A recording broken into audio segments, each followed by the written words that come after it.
रामैया डोसा की दुकान और रंगैया समोसा की दुकान लगाकर बाजार में एक दूसरे के सामने कई साल से दुकान लगाकर चला रहे हैं। अब इन दोनों की एक दूसरे के साथ बिल्कुल नहीं जमती। रंगैया को हमेशा जलन होती थी कि रामैया उससे ज्यादा कमा रहा है। और इतना ही नहीं, हमेशा कोई ना कोई बात पे रामैया से लड़ते रहता है रंगैया। ऐसे उन दोनों के बीच में बहुत ज्यादा नफरत था। एक दिन शहर में पढ़ रहे रामैया का बेटा रमेश घर आता है। अगले दिन वो अपने पिता के बाजार में लगी दुकान के पास आता है। वहाँ चल रही व्यापार को देख रमेश अपने पिता से ऐसे कहता है, पापा, आप हमारे दुकान में ज्यादा ग्राहक लाकर ज्यादा पैसा कमाने के मार्ग नहीं सोचते हो क्या? अब जितना मेरा सोच है उसी में चल रहा है बेटा। जितना भी मेहनत करूं वही कमाई मिल रही है। पापा, मेहनत से नहीं, चालाकी से कमाए जाते हैं पैसे। शहर में इसी डोसा को दुगने दाम में बेचते हैं, पता है आपको? अब शहर के दाम में यहाँ कैसे बेचेंगे बेटा? अगर दाम बढ़ा भी देना तो कोई भी खाने नहीं आएगा। पापा, मैं ये नहीं कह रहा हूँ कि शहर के दामों में यहाँ बेचे, बल्कि ये कह रहा हूँ कि ऐसा कुछ करे कि शहर का लाभ हमें यहाँ मिले। तुम्हारा इरादा मुझे समझ में नहीं आ रहा बेटा, थोड़ा समझा दो। आपको समझाना नहीं, करके दिखाऊंगा, ऐसे कहता है रमेश। रामैया देखते ही रहता है कि रमेश कह क्या रहा है।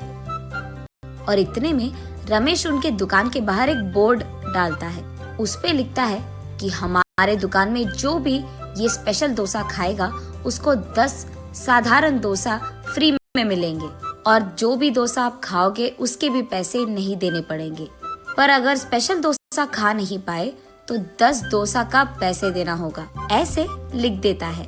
बोर्ड पे जो लिखा उसने वही बाजार में जोर से चिल्लाकर सबको सुनाता है। ये सुनकर बहुत लोग खुशी के मारे उनके दुकान पहुंच जाते हैं। स्पेशल डोसा खाने के लिए मैं तैयार हूँ। नहीं नहीं, मैं तैयार हूँ। ऐसे सभी आपस में बहस करते हैं। तब रमेश उनके दुकान के बगल में एक बड़ा सा टेबल और चेयर लगाकर जो भी इस प्रतियोगिता में शामिल होना चाहते हैं उनको एक के बाद एक इस कुर्सी पे बैठना होगा, ऐसे कहता है। उसके बाद ठीक उस टेबल के जितना बड़ा डोसा वो बनाकर वहाँ लाता है और उस कुर्सी में बैठे आदमी के सामने पेश करता है। वहाँ मौजूद सारे लोग यही सोचते रहते हैं कि वो आदमी उस डोसा को खा पाएगा कि नहीं। आधा डोसा खाकर वो आदमी, मुझसे अब नहीं होगा, ऐसे कहकर हार मानकर वो 10 डोसा के पैसे देकर वहाँ से चले जाता है। ऐसे ही एक के बाद एक स्पेशल डोसा खाने की कोशिश करके हार मानकर वहाँ से पैसे देकर चले जाते हैं। ये सब ठीक सामने से देख रहा रंगैया अपने आप में सोचने लगता है कि एक स्पेशल डोसा बनाने के लिए कितने पैसे लगते हैं। उसे पता था कि एक स्पेशल डोसा बनाने के लिए 3 डोसा लगते हैं, लेकिन बाकी 7 डोसा के पैसे तो लाभ में आ गए।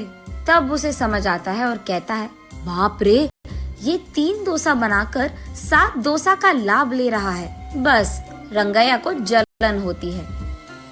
कुछ भी करके मुझे भी ऐसे ही पैसे कमाने होंगे, पर क्या करूँगा? ऐसे सोच सोच कर, हाँ, मैं भी उसकी तरह समोसा का कोई प्रतियोगिता लगा दूंगा। ऐसे सोचकर अगले दिन रंगैया उसके समोसा के दुकान के बाहर ये लिखता है कि जो भी आदमी 20 समोसा खा पाएगा उसको 10 और मुफ्त में मिल जाएंगे। पर अगर 20 समोसा नहीं खा पाए तो 10 समोसा के पैसे देने पड़ जाएंगे। और यही बात चिल्ला चिल्लाकर बाजार में सबको बताता है। ये सुनकर बहुत सारे लोग रंगैया के दुकान आते हैं प्रतियोगिता में शामिल होने। जो लोग आते हैं उनमें से कई सारे आसानी से 20 समोसा खा लेते हैं और रंगैया के अनुसार ही वो 10 और मुफ्त में ले लेते हैं और वहाँ से चले जाते हैं। ये देख रंगैया को चक्कर आ जाता है।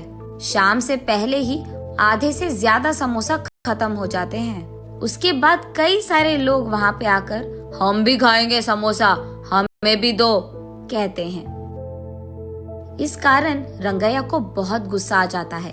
इसीलिए वो उसके दुकान के सामने से बोर्ड हटा देता है। वो किसी को मुंह दिखाने लायक नहीं रहता है, इसीलिए बंडी को लेकर अपने घर की ओर बढ़ते रहता है। आज तो मैं 1 भी रुपए नहीं कमाया और उल्टा जो भी समोसे थे वो भी बेच दिया मुफ्त में। उसे चक्कर आकर वो नीचे गिर जाता है। आंखें खोलने पर रंगैया एक अस्पताल के बेड पर रहता है। उसके बगल में उसकी बीवी रहती है। मुझे क्या हुआ? मैं कहाँ हूँ? ऐसे पूछता है रंगैया। आपको चक्कर आकर नीचे गिर गए थे, कोई अजनबी आपको यहाँ छोड़ गया, ऐसे कहती है रंगैया की पत्नी। छा, आज सब कुछ नष्ट ही हो गया, सब बुरा हो रहा है। अरे क्या हुआ जी, आप इतने गुस्से में क्यों हो?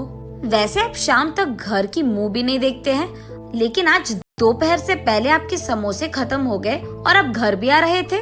इसलिए वो जो कुछ भी हुआ अपनी बीवी को समझाता है। हाय भगवान, मेरा मूर्ख पति, आप बस ये सोच रहे थे कि कितने डोसे बेचने पर उनको कितना लाभ मिल रहा है, लेकिन आपने एक बार भी ये नहीं सोचा कि कितने समोसे बेचने में आपको कितना लाभ आएगा।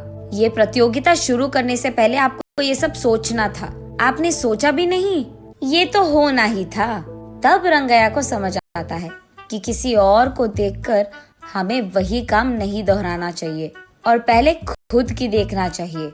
कुछ करने से पहले 100 बार सोचना भी चाहिए, तब हम सब खुश रह पाएंगे। ये समझता है रंगैया।